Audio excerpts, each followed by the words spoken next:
नमस्कार, आप सभी का स्वागत है KRS स्टडी पॉइंट पर। मैं हूं आपके साथ आपका साथी कृष्ण कुमार।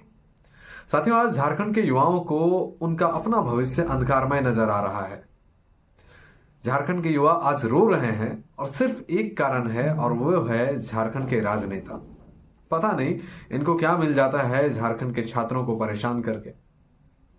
जब भी कोई सरकार एक नीति को लेकर के आती है, कोई व्यक्ति आते हैं, कोर्ट चले जाते हैं उस नीति को लेकर के, और कोर्ट उस नीति को खारिज कर देती है।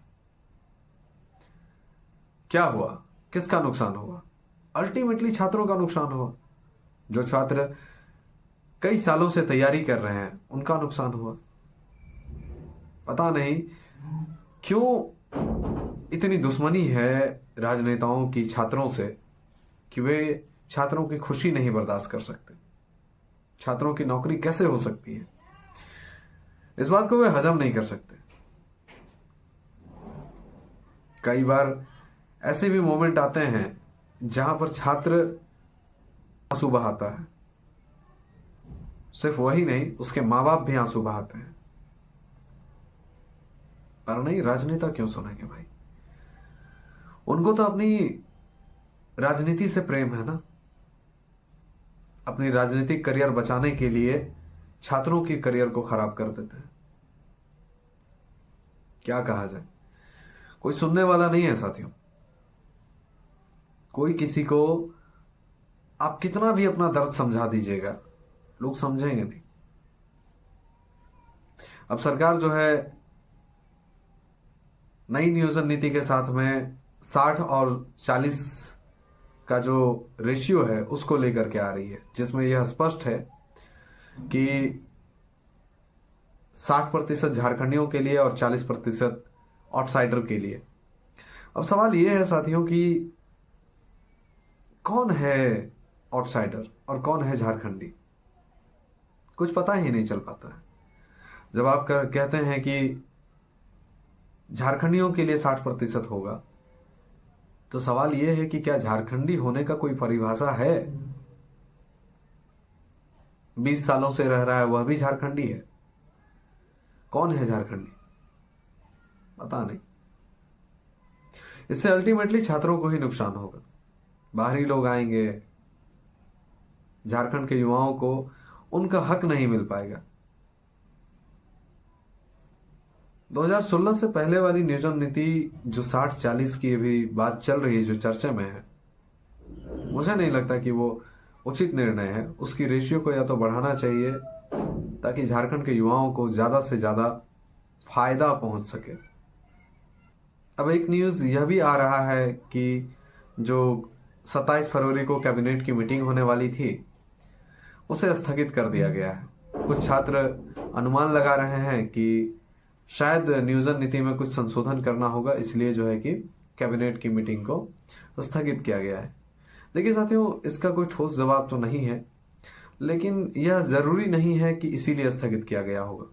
और भी कारण हो सकते हैं। कारण यह भी है कि रामगढ़ चुनाव में भी हो सकता है कि जब नियोजन नीति कैबिनेट में पास होगी तो उसके जो प्रभाव हैं वो झारखंड के कोने कोने तक पहुंचते हैं। तो हो सकता है कि रामगढ़ में आचार संहिता के नियमों का उल्लंघन हो जाए।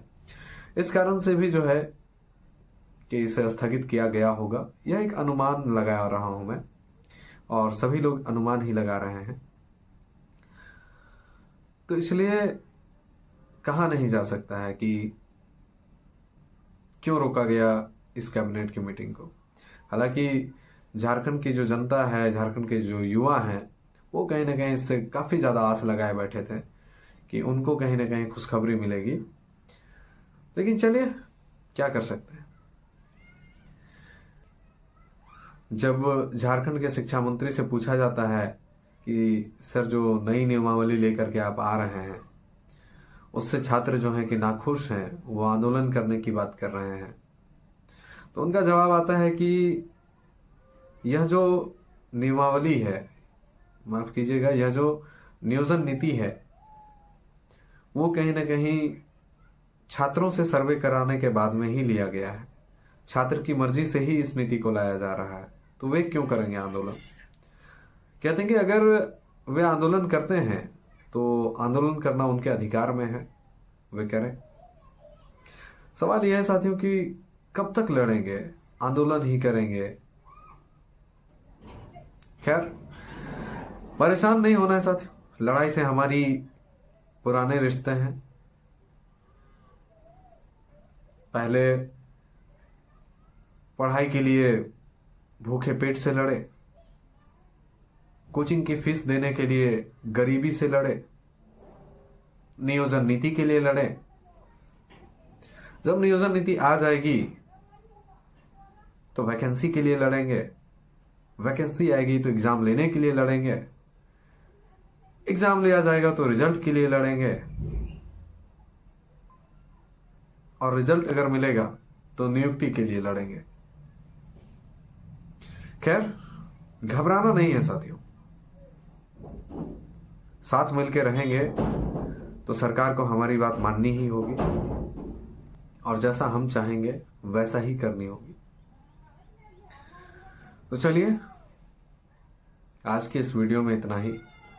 वीडियो को लाइक, चैनल को सब्सक्राइब, अपने दोस्तों तक शेयर आप कर ही देंगे, ऐसा मुझे उम्मीद है। और हाँ, एक कमेंट करके बताइए कि क्या आप इस 60-40 की नीति से खुश हैं? क्या इसी नियोजन नीति से नियुक्ति होनी चाहिए, या आपका कुछ अन्य सुझाव है? तो कमेंट बॉक्स में आप जरूर बतलाइए। मिलेंगे आपसे अगली वीडियो में, तब तक के लिए जय हिंद, नमस्कार, जोहार।